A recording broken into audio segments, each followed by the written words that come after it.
नमस्कार दोस्तों, इस वीडियो में हम ऑपरेटिंग सिस्टम के अंदर MS DOS को डिस्कस करेंगे। MS DOS क्या है? हमारा डिस्क ऑपरेटिंग सिस्टम होता है जिसको माइक्रोसॉफ्ट ने 1981 में डेवलप किया था। इसके दो इंटरफेस हैं, CUI और CLI। CUI है आपका कैरेक्टर यूजर इंटरफेस, CLI है command line interface. MS DOS जो है single user single tasking type का ऑपरेटिंग सिस्टम है। यहाँ पर जो MS DOS की इम्पोर्टेंट फाइल्स हैं उनको हम डिस्कस कर लेते हैं कि इंपॉर्टेंट फ़ाइल कौन कौन सी है और उनके एक्सटेंशन क्या क्या होते हैं। फ़ाइल नेम मैक्सिमम यहाँ पर 8 कैरेक्टर्स के हो सकते हैं और एक्सटेंशन 3 कैरेक्टर्स का हो सकता है। जैसे एक फ़ाइल होती है टेक्स्ट फाइल, उसका एक्सटेंशन होगा TXT। एग्जीक्यूटेबल फाइल का एक्सटेंशन होगा .exe। सिस्टम फाइल का एक्सटेंशन होगा .sys। कमांड फाइल का एक्सटेंशन होगा .com। प्रोग्राम फाइल का एक्सटेंशन होगा .prg। बैच फाइल का एक्सटेंशन होगा .bat। डेटाबेस फाइल का एक्सटेंशन होगा .dbm। तो ये फ़ाइल और उनके एक्सटेंशन हमने डिस्कस किए। आगे हम बात करते हैं डोस के कमांड की। तो डोस में जो कमांड होते हैं उनको दो कैटेगरी में हम डालते हैं, इंटरनल कमांड और एक्सटर्नल कमांड। इंटरनल कमांड जो होते हैं वो बेसिक टास्क परफॉर्म करते हैं और ऐसे कमांड होते हैं जो कि एक्सटर्नल सपोर्ट नहीं चाहिए होता है, वो इंटरनल कमांड होते हैं। और ऐसे कमांड जिनमें एक्सटर्नल सपोर्ट की ज़रूरत होती है वो एक्सटर्नल कमांड कहलाते हैं। तो सबसे पहले हम इंटरनल कमांड डिस्कस करते हैं। बहुत ही सिंपल कमांड होते हैं, बस हमको इसका जो कमांड को एग्जीक्यूट करते हैं उसका स्ट्रक्चर हमको ध्यान रखना है। ये स्ट्रक्चर होता है, इसमें हम सबसे पहले लिखते हैं C, फिर हम कॉलन लगाते हैं, फिर ये स्लैश लगाते हैं, फिर ऑपरेटर लगाते हैं। इसके बाद जो भी कमांड हमको लिखनी है वो कमांड लिखते हैं और फिर एंटर। तो ये आपका इसका फॉर्मेट रहेगा, C कॉलन स्लैश ऑपरेटर फिर कमांड और फिर एंटर मारेंगे हम। तो यहाँ पर जैसे सबसे पहले आपकी डेट कमांड है, ये आपकी करंट डेट को डिस्प्ले करेगा।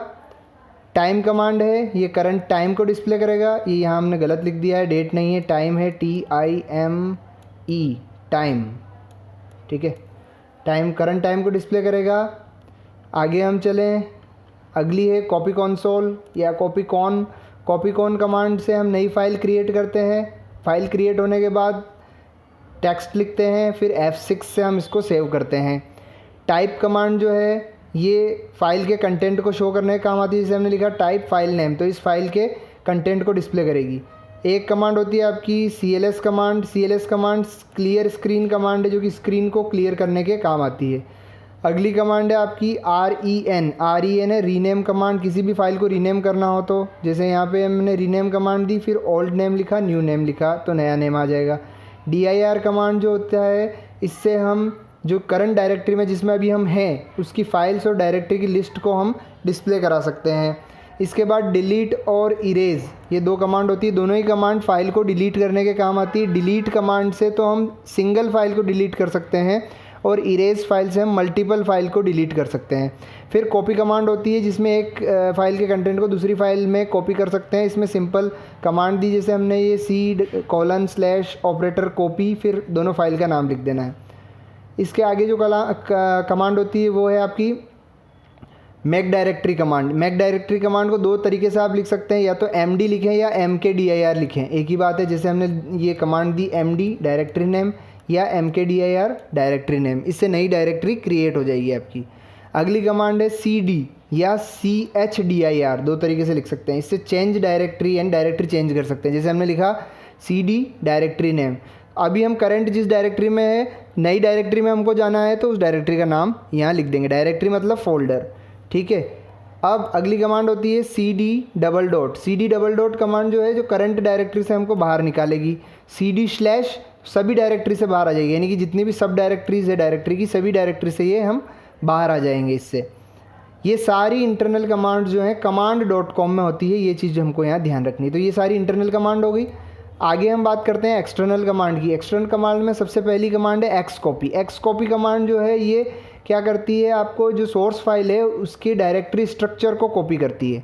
तो जैसे हम कमांड देते हैं C colon slash operator Xcopy source destination, तो ये जो सोर्स डेस्टिनेशन हमने दिया है यहाँ की फ़ाइल जो है यहाँ से डायरेक्टरी के स्ट्रक्चर को ये कॉपी कर देगी अपनी लोकेशन पे।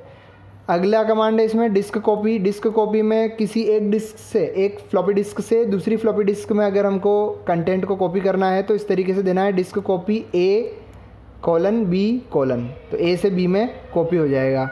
इसके बाद अगली कमांड है हमारी सी एच के डिस्क। सी एच के डिस्क को चेक करने के लिए काम आती है। इसमें क्या क्या चेक किया जाता है, serial number, volume label, memory और प्रॉपर्टी, ये सारी चीज़ें इसमें चेक की जाती है।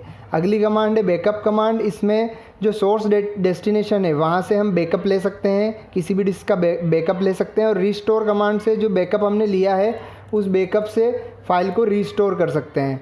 ठीक है, जैसे रीस्टोर कमांड हमने लगाई डिस्क 1 डिस्क 2, तो एक कंटेंट जिसका हमने डिस्क का जो है बैकअप लिया है उसका दूसरी डिस्क में वो कंटेंट रीस्टोर हो जाएगा यहाँ पर।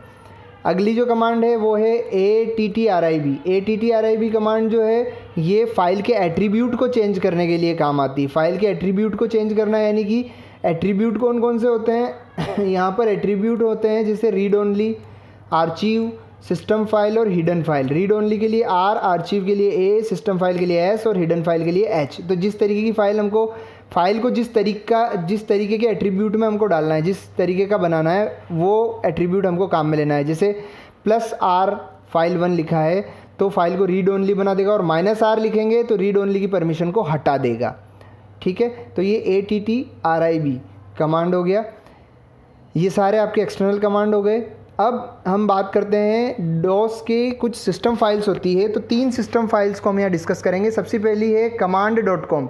command.com फाइल जो होती है इसमें कमांड प्रॉम्प्ट को लोड करने के लिए होती है ये फाइल command.com। एक होती है autoexec.bat। ये फाइल जो होती है ये आपकी ऑटोमेटिक एग्जीक्यूटेबल फाइल होती है, और जब बूटिंग करते हैं हम तो ये फाइल ऑटो एग्जीक्यूट होती है।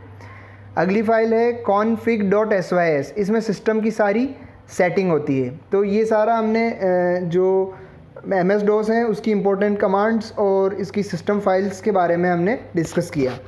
Thank you.